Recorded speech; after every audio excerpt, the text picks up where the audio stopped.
അങ്ങനെ നമ്മളെ റിസോർട്ടിൽ നിന്ന് റൂം വെക്കേറ്റ് ചെയ്ത് നമ്മൾ ഇന്ന് വയനാട്ടിലെ 900 കണ്ടിയിലെ ഗ്ലാസ് ബ്രിഡ്ജ് കാണാനായിട്ട് പോകുന്ന പോക്കാട്ടോ മച്ചന്മാരെ. ഞങ്ങളിത് അങ്ങനെ 4ാമത്തെ ദിവസമാട്ടോ നമ്മൾ ടൂറിൽ ഏർപ്പെട്ടിരിക്കുന്നത്. അപ്പോൾ നമ്മൾ 1-2 ദിവസങ്ങളിൽ നമ്മൾ ഊട്ടിയിലായിരുന്നു നിങ്ങളടുത്ത് പറഞ്ഞിട്ടുണ്ട്.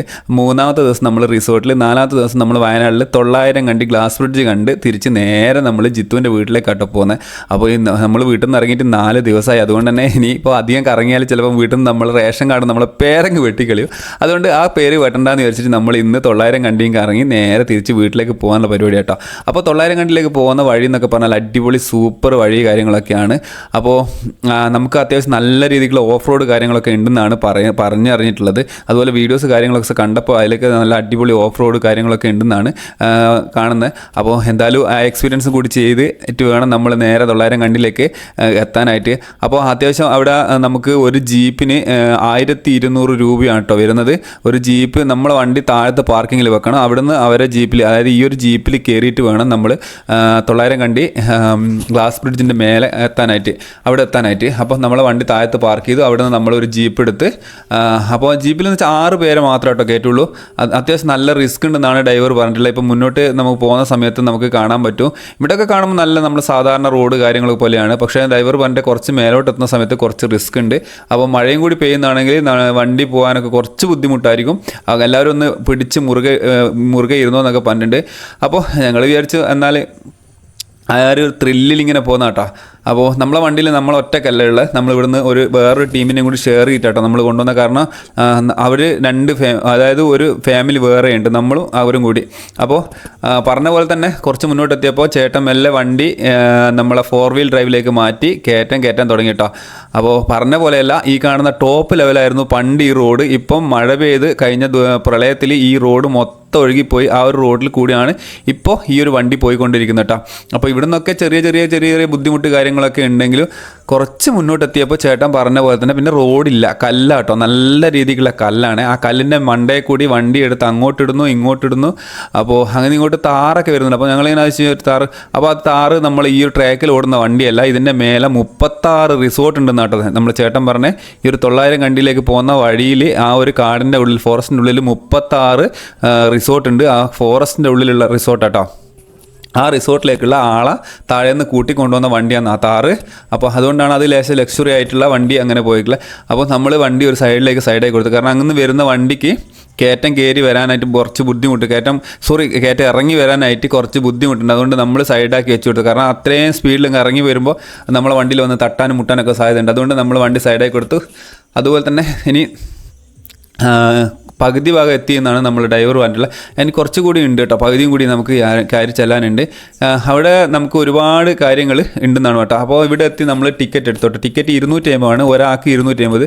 അപ്പോൾ അതിൽ നമുക്ക് 4 റൈഡാണ് കേട്ടോ. 250 ഉറുപ്പിക്ക് 4 റൈഡാണുള്ളത്. ഒന്ന് നമുക്ക് സൈക്ലിംഗ് ഉണ്ട്, അതുപോലെ തന്നെ റോപ്പ് വേ ഉണ്ട്, പിന്നെ നമുക്ക് ഒരു നെറ്റിൻ്റെ ഉള്ളിൽ കൂടി നടന്നു പോകാനുള്ള സംഭവമുണ്ട്, നെറ്റിൻ്റെ ഉള്ളിൽ കൂടി നടന്നു പോകാനുണ്ട്, പിന്നെ റോപ്പിൻ്റെ മുകളിൽ കൂടി നടന്നു പോകാനുള്ളതുണ്ട്, പിന്നെ നമ്മളെ മെയിൻ ഹൈലൈറ്റ് ആയിട്ടുള്ള നമ്മളെ ഗ്ലാസ് ബ്രിഡ്ജ് ഉണ്ട് കേട്ടോ. ഇത്രയും കാര്യങ്ങളൊക്കെയാണ് നമ്മളെ 900 കണ്ടിയിലുള്ളത് കേട്ടോ. അപ്പോൾ ഇവിടത്തേക്ക് വരുന്ന വരവ് അതെന്തായാലും എനിക്ക് ഒത്തിരി ഇഷ്ടമായി. നല്ല അടിപൊളി ഓഫ് റോഡ് എക്സ്പീരിയൻസ് ആണ്. അപ്പോൾ തിരിച്ച് വരുന്ന ഫസ്റ്റ് നമ്മൾ പോകുന്നതെന്ന് വെച്ചാൽ ഗ്ലാസ് ബ്രിഡ്ജിലേക്കാണ്. കാരണം അവിടെ അത്യാവശ്യം നല്ല തിരക്കുണ്ടെന്നാണ് പറഞ്ഞത്. അപ്പോൾ ഫസ്റ്റ് അവിടെ പോയി നമ്മളെ ടിക്കറ്റ് എൻട്രി ചെയ്തിട്ട് അവിടുന്ന് നമ്മൾ കഴിഞ്ഞിട്ട് വേണം അടുത്ത ഓരോ റൈഡിലേക്ക് നമുക്ക് പോകാനായിട്ട്. പക്ഷേ ഈ റൈഡിൻ്റെ അടുത്തൊക്കെ ആൾ വളരെ കുറവാണ്. പക്ഷേ ഗ്ലാസ് ബ്രിഡ്ജിൻ്റെ അടുത്ത് അത്യാവശ്യം നല്ല തിരക്കുണ്ടെന്നാണ് നമ്മൾ അവിടുന്ന് ടിക്കറ്റ് എടുക്കുന്ന കൗണ്ടർ നമ്മളെടുത്ത് പറഞ്ഞിട്ടുള്ളത്. അതുകൊണ്ട് നിങ്ങൾ ഫസ്റ്റ് ഗ്ലാസ് ബ്രിഡ്ജിൻ്റെ അടുത്ത് പോയിട്ട് കഴിഞ്ഞതിന് ശേഷമാണ് ബാക്കിയുള്ള ഈ ഭാഗങ്ങൾക്ക്. പറഞ്ഞതുപോലെ തന്നെ ഗ്ലാസ് ബ്രിഡ്ജിൻ്റെ അടുത്ത് അത്യാവശ്യം നല്ല ക്ലൗഡ് ഉണ്ട്. അപ്പോൾ ഞങ്ങൾ നേരെ ടിക്കറ്റ് കൊടുത്തു. അപ്പോൾ ടിക്കറ്റ് അയാളെടുത്ത് കൊടുത്തു കഴിഞ്ഞതിന് ശേഷം അവൾ നമ്മളോട് ക്യൂവിൽ നിൽക്കാൻ വേണ്ടി പറഞ്ഞിട്ടുണ്ട്. അപ്പോൾ ക്യൂവിൽ നിൽക്കുന്ന സമയത്ത് അയാൾ പറഞ്ഞു വെച്ചാൽ ചെരുപ്പ് കാര്യങ്ങളൊക്കെ കഴിച്ച് വെക്കണം. അതുപോലെ തന്നെ താഴത്തൊരു തുണി വെച്ചിട്ടുണ്ട്. ആ ഒരു തുണീൻ്റെ മുകളിൽ നമ്മൾ കാലൊക്കെ തുടച്ച് സൂപ്പറായിട്ട് വേണം ഗ്ലാസ്സിലേക്ക് കയറി പോകാനാണ്. അതുപോലെ ഒരു ഫാമിലിപ്പെട്ട 5-6 പേരെ മാത്രമാണ് ഒരേ ടൈം നമ്മളെ ബ്രിഡ്ജിൻ്റെ മേലേക്ക് കടത്തി വിടുന്നുള്ളൂ. അല്ലാതെ നമുക്ക് നിരത്തി എല്ലാവർക്കും അങ്ങ് പോകാൻ പറ്റില്ല. 5-6 പേരെ മാത്രം അതിൻ്റെ എൻഡിലേക്ക് പറഞ്ഞിടും. പിന്നെ അടുത്ത ഒരു ടീമിനെ ആ ഗ്ലാസ് ബ്രിഡ്ജിൻ്റെ ആ പകുതി വരെ ഇങ്ങനെ സെറ്റപ്പ് ആക്കി വെക്കും. അങ്ങനെ ഓരോരുത്തർ ഊരം വരുന്നതിനനുസരിച്ചിട്ടോ ബ്രിഡ്ജിലേക്ക് കാറ്റി വിടുന്നത്. അതും ഒരാൾക്ക് ഏകദേശം 25 സെക്കൻഡോ അല്ലെങ്കിൽ 10 സെക്കൻഡോ ആണോ, അത്രയും സമയം മാത്രമേ അവിടെ തരുന്നുള്ളൂ. അപ്പോൾ ആ ഒരു സമയത്തിൻ്റെ ഇടയിൽ തന്നെ നമ്മൾ അവിടെ നിന്ന് ഫോട്ടോസ് കാര്യങ്ങളൊക്കെ എടുക്കണം. കാരണം ഒരുപാട് പേര് വേഗിൽ ക്യൂ നിൽക്കുന്നുണ്ട്.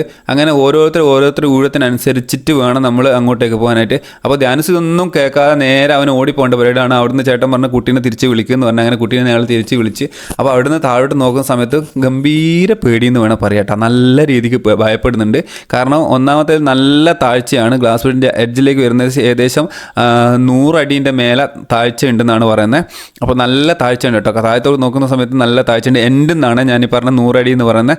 അപ്പോൾ ഞങ്ങൾ ഊഴായതിനു ശേഷം ഞങ്ങൾ നേരെ നമ്മളെ ഗ്ലാസ് ബ്രിഡ്ജിൻ്റെ എൻഡിലേക്ക് പോവാണ്. അപ്പോൾ ഇനി അത്യാവശ്യം കുറച്ച് ഫോട്ടോസും കാര്യങ്ങളൊക്കെ എടുത്ത് ഇതിൻ്റെ വിശേഷങ്ങളൊക്കെ ഒന്ന് കാണിക്കാമെന്ന് വിചാരിച്ചിട്ട് അതിൻ്റെ എഡ്ജിൽ നിന്ന് ഫുള്ള് വീഡിയോസ് കാര്യങ്ങളൊക്കെ എടുത്ത് നല്ല വ്യൂ ആട്ടോ. പുറത്ത് നല്ല അടിപൊളി സൂപ്പർ വ്യൂ ആണ്. അപ്പോൾ അവിടെ നിന്ന് നമുക്ക് പുറത്തുള്ള ഏകദേശം മലകളും കാര്യങ്ങളും അതുപോലെ തന്നെ എല്ലാം കാണാം കേട്ടോ. അതുപോലെ തന്നെ ഇതിൻ്റെ തൊട്ടടുത്ത് വേറെ ഒരു ഗ്ലാസ് ബ്രിഡ്ജും കൂടി ഉണ്ട്. അപ്പോൾ ഇനി അവിടെ അടുത്ത ഒരു പ്രാവശ്യം വരുമ്പോൾ അവിടെയും കൂടി പോകണമെന്ന് വെച്ചാൽ കാരണം അവിടെ നമുക്ക് ഈ ഗ്ലാസ് ബ്രിഡ്ജിൻ്റെ എക്സ്പീരിയൻസ് നല്ല സൂപ്പറാണ് കേട്ടോ. അതുപോലെ നമ്മളെ നെറ്റ് കാര്യങ്ങളൊക്കെ നമ്മൾ എക്സ്പീരിയൻസ് ചെയ്തിട്ടുണ്ട്. അപ്പോൾ ഇത്രയും കാര്യങ്ങളൊക്കെയാണ് നമ്മളെ ഇന്നത്തെ വീഡിയോയിൽ നമ്മൾ ഉൾപ്പെടുത്തിയിട്ടുള്ളത്. അതുപോലെ തന്നെ നമ്മളെ ടൂറ് ഇന്ന് നമ്മൾ എന്താക്കുന്നതാണ് ഇവിടെ വൈൻഡപ്പ് ചെയ്തിട്ട് വീണ്ടും പിന്നീട് ഒരവസരത്തിൽ വീണ്ടും നമ്മൾ ടൂറ് സ്റ്റാർട്ട് ചെയ്യേണ്ടതുണ്ട്. അപ്പോൾ ഇന്ന് ഇത്രയും പറഞ്ഞുകൊണ്ട് നമ്മളെ വീഡിയോ ഇന്നിവിടെ നമ്മൾ വൈൻഡപ്പ് ചെയ്യുന്നതാണ്. അപ്പോൾ വീഡിയോ ഇഷ്ടമായാൽ നമ്മളെ 4 എപ്പിസോഡും കണ്ടിട്ട് വീഡിയോ ഇഷ്ടമായി തീർച്ചയായും നമ്മളെ എല്ലാ വീഡിയോസിനും കമൻറ്റ് കാര്യങ്ങളൊക്കെ നിങ്ങൾ ചെയ്യണം.